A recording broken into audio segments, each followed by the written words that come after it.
morning, students. Today we are taking one last topic of kinematics, that is circular motion. Here we have to understand various terms first. First of all, angular displacement. Basically, angular displacement, this is simply the angle subtended by radius vector at the center of circular path. You can see, if you are talking about simple linear motion, the role linear displacement play in linear motion. Similarly, angular displacement is the displacement in circular motion. So angular displacement of a particle moving along circular path, it is defined as the angle subtended by the radius vector at the center of circular path. See, if the particle is at this point P and reaching to point Q, subtending an angle theta at the center. So angle is subtended between these two radius vectors. So you can take it as angle subtended by radius vector. And as if we are taking angle, this is taken as arc per unit radius. As you know, mathematically, angle is defined as arc length per unit radius. Here arc length is PQ and radius is R. This angular displacement is a vector quantity. Basically, the direction of this angular displacement, it depends upon sense of rotation of object. On what factor it is depending? It is depending upon sense of rotation of the object, that is given by right hand rule.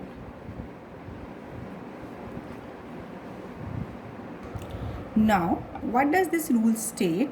If we are taking, let a particle is moving in this direction. So what does this rule state? That according to this rule, if curvature of finger of right hand, this is the curvature of finger of right hand, if it represents sense of rotation of the object. See, here object is rotating in anti-clockwise direction. Now, fingers of my right hand, this will also follow the same path like this. Sense of rotation is in anti-clockwise direction, in which you can see here the object is moving. Now thumb is pointing towards your side. So this extended thumb, that is perpendicular to the curvature of finger, it represents the direction of displacement vector. So basically, this angular displacement is a vector quantity and its direction is given by right-handed rule. So what does it rule state? That if curvature of the finger of right hand represents sense of rotation of object, then thumb held perpendicular to the grip of fingers, it represents direction of angular displacement. So as we have seen here, when the particle or the object is in anti-clockwise direction, that is, you can say object is moving in anti-clockwise direction, so angular displacement will be perpendicular to the plane and directed upward. Whereas if its reverse will be there, if the particle is revolving, it is moving in clockwise direction, then you can see here, then curvature of finger will be in this direction, and now thumb is not towards your side. Thumb is not towards your side, but it is going inside the paper. You can see this thumb is pointing inside. You can check in your notebooks. So when the particle is in anti-clockwise direction, angular displacement is pointing upward, and when it is in the clockwise direction, angular displacement is in downward direction. So now after this angular displacement, next we are taking the term angular velocity. It is represented by symbol omega. So now as we define linear velocity as a rate of change of displacement, similarly angular velocity of an object in circular motion, it is defined as rate of change of, it should be angular displacement. So it's quite simple. So I will take it as omega as rate of change. So I will represent it in terms of differentiation operation, or in simple terms you can write it like this.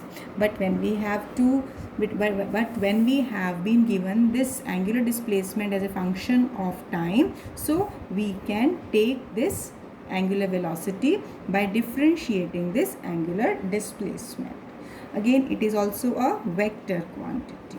Why it is vector quantity? Because you can see that this angular displacement is a vector. So angular velocity will have the same direction as that of angular displacement. So now after this, next we have to study relationship between linear velocity and angular velocity, as we have introduced the concept of angular velocity.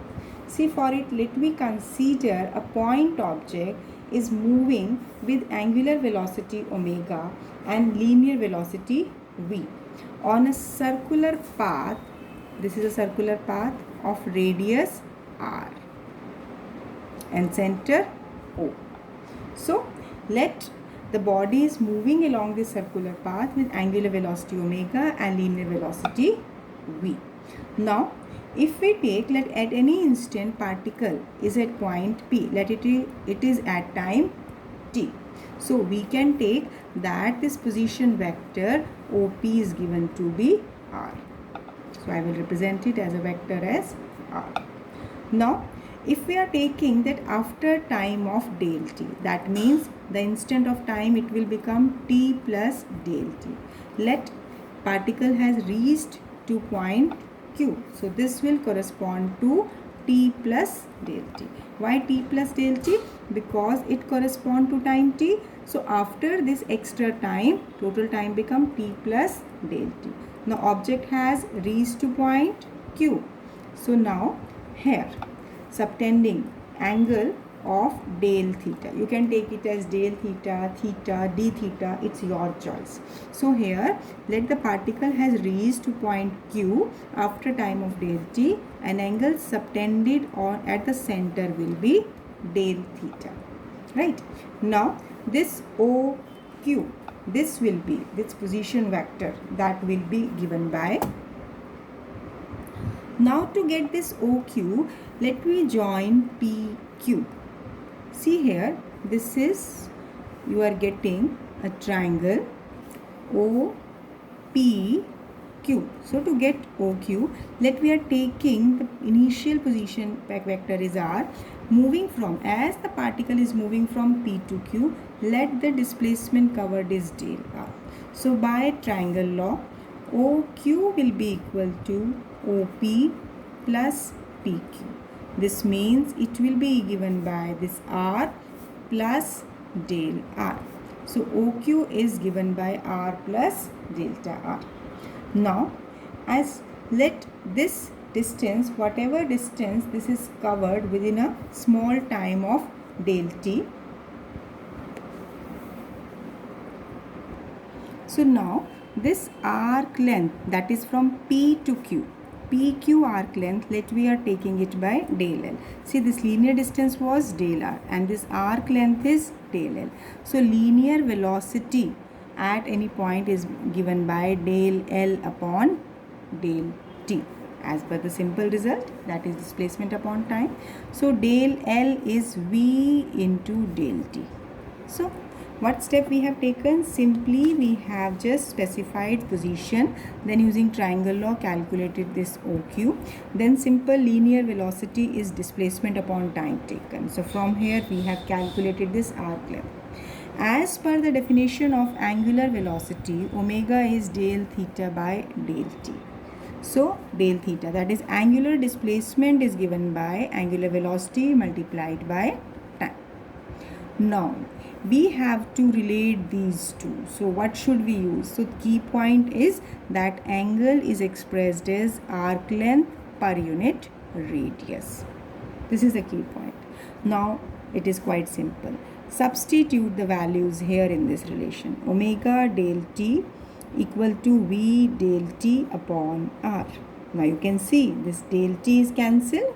What is left? V equal to omega r.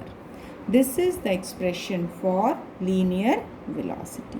So basically, when it has been asked establish relationship between linear velocity and angular velocity, so main step is this one, that linear velocity is related to displacement, then angular velocity is related to angular displacement. As you can take it in similar basis, that velocity is displacement upon time, so it is linear velocity, linear distance upon linear total time taken. Similarly, angular velocity is angular displacement upon time. That means on similar basis you can learn this result, because velocity always have the same formula. You have to use it for linear motion and for circular motion. Now from here you have to use this value in this result. So these 3 points are quite important. If you learn these 3, then definitely you can calculate this result. So here you have calculated relationship between linear velocity and angular velocity. But one thing is left.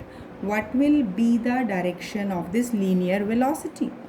See, as per this figure, either see this one or this one. This angle subtended is del theta. Suppose corresponding to this time of del t, if this del t time tending to reduce, that means when Q point lie closer to P, and at one particular instant this del t approaches to 0, when it becomes 0. So what will happen? It means this particular length will not remain like this. It will become exactly perpendicular to that of radius. Understand this point. See it carefully. As what I am saying, that when 2 points P and Q we have taken separately, but if difference of time is taken to be very small, that is approximately negligibly small difference is there, that is difference is almost 0, it means Q point may coincide with P. So in that case you can take angle OPQ will be 90 degree, or it is pi by 2. So when this is becoming pi by 2, it means this PQ now it will become perpendicular to radius. This is radius and this is PQ. So in that particular case, you can see at this point, this is a point, at this particular point PQ is treated as tangent to the circle at point P. So you can see here, this was a chord at this point, but now when it become perpendicular, so now instead of it, it will become as a tangent to point P. Now this velocity is directed along tangent to the circle. So basically, so in simple terms you can say that velocity is always along tangent to the circle. So anywhere if you have to represent direction of velocity, it will be tangent at that point. So 2 points we have done, these were important. One was magnitude, another is direction. So after this, next term is angular acceleration. Angular acceleration, we can also define it as we define linear acceleration, but here it will be used for circular motion. So angular acceleration of an object in circular motion, it is defined as the time rate of change of angular velocity. See, if you define linear acceleration, it is dv upon dt, rate of change of velocity. Similarly, angular acceleration is rate of change of angular velocity. So this is a term which we have introduced. Now here we will also discuss one relation between linear acceleration and angular acceleration.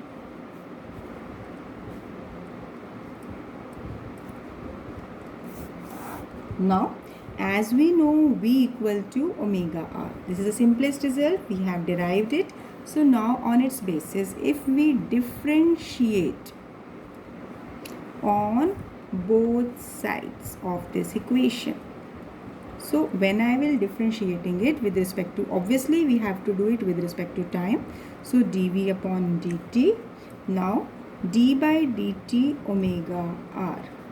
So now dv by dt, what is it? This is linear acceleration. So I will write it A.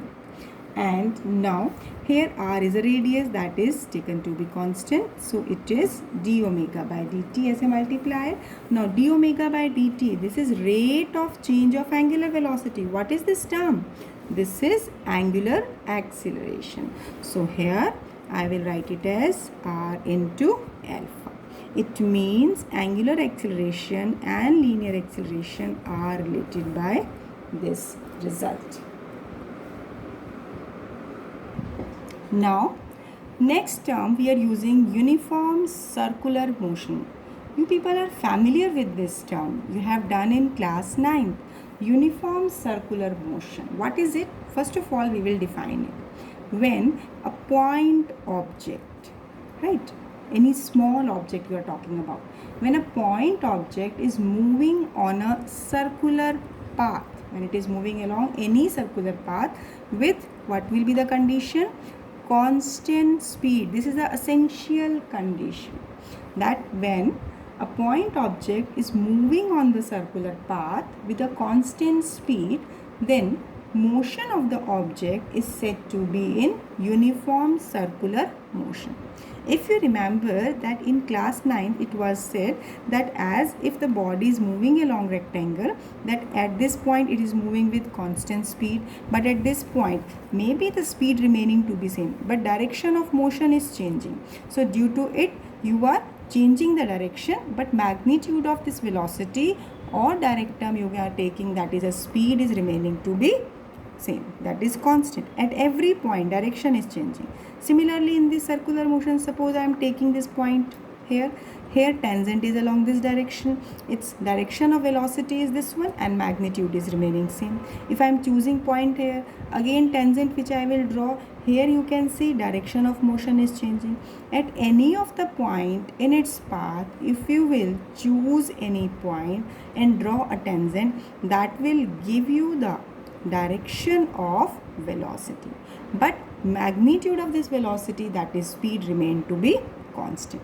So basically we can define this uniform circular motion in this simple terms, but this uniform circular motion is termed as accelerated motion. Although you have already studied this concept also, but I will repeat it for you. As continuing with the same point, as you are observing that every different point, every another point, when you will choose on its path, there is change of direction. Direction of velocity will be changing, whereas magnitude of velocity is remaining to be same. So when velocity direction is changing, it means velocity comprises of magnitude plus direction. So if any of one factor is changing, this velocity will change. So acceleration is change of velocity upon time, rate of change of velocity you can say.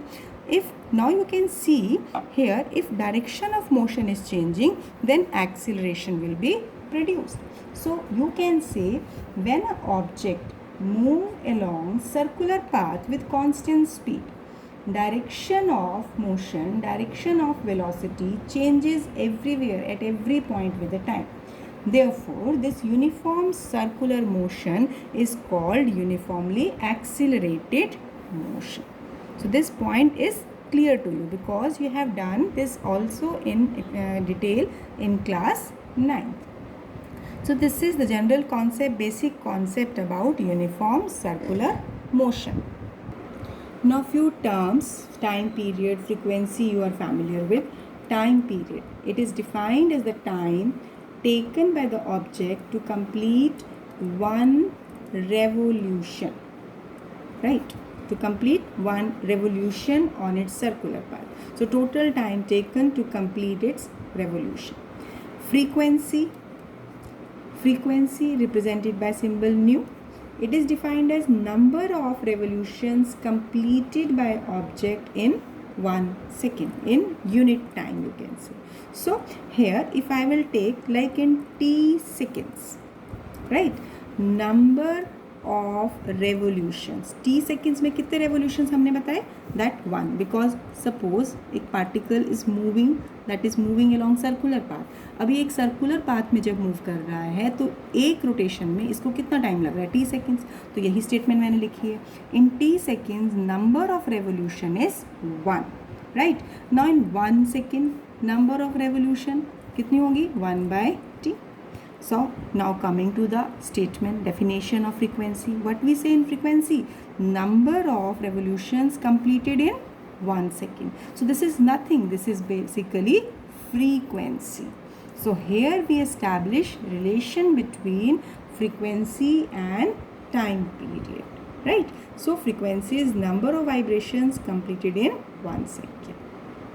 So now next is angular frequency, and angular frequency is given by 2 pi into nu. So these are the few terms that are general terms, you all are familiar with these terms. Now next very important topic that we are discussing, that is centripetal acceleration. Centripetal acceleration, basically it is acceleration of an object enabling the body to move along circular path. देखिए, अगर किसी object को circular path में move करना है तो उस पर जो एक्सेलरेशन लगेगा that will be this centripetal acceleration, and this centripetal acceleration always act towards the centre. If you remember in class 9th, you have studied centripetal force in unit gravitation. You have already seen an example that when you are taking that a stone is tied to a string and it is rotated in circular path, right? It will follow this circular path. Or if you have done that the planets revolve around sun again in this circular orbit, this all was under centripetal force. So this centripetal acceleration that is related to that centripetal force. So this acceleration which is enabling the body to move along circular path, that is centripetal acceleration, and this acceleration always act towards the center. We have to prove this also, that what is the direction of this centripetal acceleration and what will be the magnitude of this centripetal acceleration. Now to find its expression, let me draw it. Let a body is moving along a circular path of radius r, being OP is representing position vector, we are representing it by r1, right? So consider an object of mass m moving with constant speed v in circular path of radius r with angular velocity omega. So these are the terms which I have specified. So as this particle, this object is moving on the circular path, let initially it is at that point P and finally reaching to point Q. So again this position vector, this will be R2. See, if you see in terms of magnitude की terms में देखोगे तो दोनों का ही value, दोनों की value equal है. क्यों? क्योंकि दोनों रेडियस है. So you will take that OP equal to OQ. That means if you are taking their magnitude, that means R1 equal to R2. These both are equal to radius of the circle. Like now here, now as this body, this object is moving along this circular path. See, if somewhere I have written body, particle, object, one and the same thing I am saying. So don't get confused with it. When the body is moving from P to Q, it is subtending an angle del theta at its center. So angular velocity, angular speed of the particle within time del t, that is from P to Q, time taken is del t. This angular speed is given by del theta upon del t. This is the definition of angular speed, that is angular displacement upon time taken. So from here angular displacement कितना हुआ, that is omega del t. I am numbering it 1, right? Now, another very important point that we have proved earlier. बिल्कुल इससे पहले वाले derivation में जो हमने use किया था वही पॉइंट हम यहाँ लेके चल रहे हैं. That at point P that linear velocity is v1, right? Because velocity is always acting along tangent, and at point Q linear velocity is v2. So you will take that v1 and v2 be velocity of the particle at point P and Q, but their magnitude are equal. So v1 equal to v2, this will be equal to v, right? So direction of velocity is tangent to the point, tangent to the curve. That means any point you are taking, so their magnitude are equal but direction is changing. Now, as we have to find change in velocity, see, as the particle is moving from P to Q, so what will be change in velocity? Now what I will do, just listen, watch it very carefully what I am doing in next step. So beta, what you have to do, you have not to draw anything, you have not to write in front of it, because for explanation we have to do some construction part. So what I am doing here, that to find change in velocity we will take a point P dash. So what I will do now, from P dash draw P dash A dash equal and parallel to PA. So if this is a tangent, so exactly same parallel straight line you will draw here, that will be P dash A dash, right? Similarly, you will draw another line P dash B dash, that will be equal and parallel to QB. So you can see here this QB is along this. So if I will just redraw it, it will go like this. हमें करना क्या है कि ये जो Q point पे tangent है same हमें इस P डैश पॉइंट से ड्रॉ करना है. तो एग्जैक्टली इसके पैरेलल एक लाइन मैंने P डैश से ज्वाइन की, तो मैंने इस पॉइंट को लेबल किया. This will be, when I will draw it, it will be like this. Now you can see this P dash B dash will be exactly parallel to QB, and P dash A dash will be exactly parallel to PA. Why we have done it? This we have done to find change in velocity. Now one very important maths concept you will use here. You have done it up to class 10th. So angle between two lines is same as angle between their perpendicular. See, this is one line, this is other line. इन दोनों के बीच में angle del theta हो गया. अब इसके perpendicular line हो गई PA, right, और इसके परपेंडिकुलर लाइन हो गई QB. अब इस लाइन को जब पीछे प्रोड्यूस करोगे तो किसी पर्टिकुलर पॉइंट पर मीट करेगी. जब ये दोनों यहाँ मीट कर रही हैं तो इनके बीच का एंगल क्या हो गया? Del theta. This is a very important point which you have to understand. Which concept we are using here? That angle between two lines is same as angle between their perpendiculars, right? So now after this is the main point. Now after this we will do as in this triangle. We will join it also. So here this is V1 vector, this is V2 vector, and let this be del V. So in triangle P dash A dash B dash, apply here triangle law of vector addition. So what does that state? Sum of two sides taken in same order will be equal to third side taken in opposite order. So that will be P dash B dash equal to P dash A dash plus A dash B dash. So P dash B dash is V2. This is equal to V1 plus del V. So here del V will be equal to V2 minus V1. This is giving you change in velocity. So this is the second step which you have to learn. Now within this same triangle, if we take the value of angle, so here if del theta is equal to arc length, that is A dash B dash, A dash B dash upon any of these two, either p dash a dash magnitude or p dash b dash magnitude. See, magnitude दोनों के लिए equal है क्योंकि हमने इससे पहले condition ली है कि magnitude of v1 and v2 is equal to v.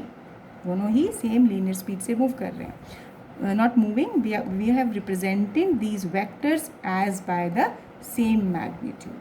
So a dash b dash is del v, p dash a dash or p dash b dash is v. So angle is arc per unit radius. एक तरह से अगर हम इसको देखें, this is taken as a part of an arc, so this is arc length per unit radius. See, so let this equation be 2. So first equation was, I will write it again because that was on previous page. This was del theta equal to omega del t. अब second equation is del theta equal to del v. Now from first and second, because left side is equal, so what you will get, omega del t is equal to del v upon v. So I will take this v on this side, omega v will be equal to del v upon del t. So you can write this as omega. V is omega r, so I can write it as omega square r. So now if we take condition that limit del t tending to 0, that means the 2 points are lying so close that difference of time is very small, tending to 0, not exactly 0. So what I will write, that limit del t tending to 0 del v upon del t, this will be taken as centripetal acceleration. Centripetal acceleration. See, acceleration is rate of change of velocity. Now when the points are lying very close to each other, then this will be the acceleration at one particular instant of time, and this value is omega square r. Right? So centripetal acceleration, this is just the representation when the points are lying close to each other. इकट्ठे point क्यों ले रहे हैं? क्योंकि यहाँ पर हम acceleration we are talking about only at a single point. So now if I want to write it in terms of v, so instead of it we can write it as v square by r square into r. This is v square by r. So here basically when the points are lying close to each other, it means when these 2 points are lying so close to each other, so del t tending to 0, that means in that particular case if the points are lying close to each other, it means centripetal acceleration will talk about at point p only, because q will coincide with p. So that's why we will take centripetal acceleration to be ac, that is omega square r, that is v square by r. So magnitude of centripetal acceleration is this one. What about direction of centripetal acceleration? See, centripetal acceleration will be ratio of, as per this definition, this is ratio of change in velocity per unit time. So direction of centripetal acceleration will be same as that of del v. Now if we take that del t tending to 0, that means when it will decrease, first of all we will see that it will decrease. When this decrease del theta, this angle will also, so when del theta decreases, it means what will happen, that when this del theta tending to decrease, so it will be possible that correspondingly when this del theta tending to decrease, so it means a particular instant this del v, this will become exactly perpendicular to this v1, this del v, because now in that case this p dash b dash will coincide with p dash a dash. So now one line is this one, so this del v will be, if at this point you will take, this will be perpendicular to this, del v will be perpendicular to v1. So I will write this del v will be perpendicular to v vector, v magnitude, because the magnitude of velocity is same. Now velocity, this velocity is along tangent and del v is perpendicular to it. So if I will just join this point like this, this is simply construction just to indicate the concept, and this velocity is along tangent and del v is perpendicular to it. So which particular quantity, which particular direction will be perpendicular to tangent? So you can see at this point that at tangent, that for this tangent only radius will be perpendicular to tangent. So it means del V act along. You can see this del V, if I am producing it forward to meet at point origin or the center, then this del V is pointing towards radius of circular path. Hence we can say centripetal acceleration act towards the center. So beta, what you have to understand, simply two steps, that direction of centripetal acceleration will be towards direction of del V, and when del T tend to decrease, this angle will decrease, so del V become perpendicular to this velocity, and this velocity is along tangent. So any line which is perpendicular to tangent, that is obviously radius. So in simple terms you can say that centripetal acceleration will act towards center. So this is all about your centripetal acceleration. Practice this derivation twice. It is quite very important. Thank you. Have a nice day.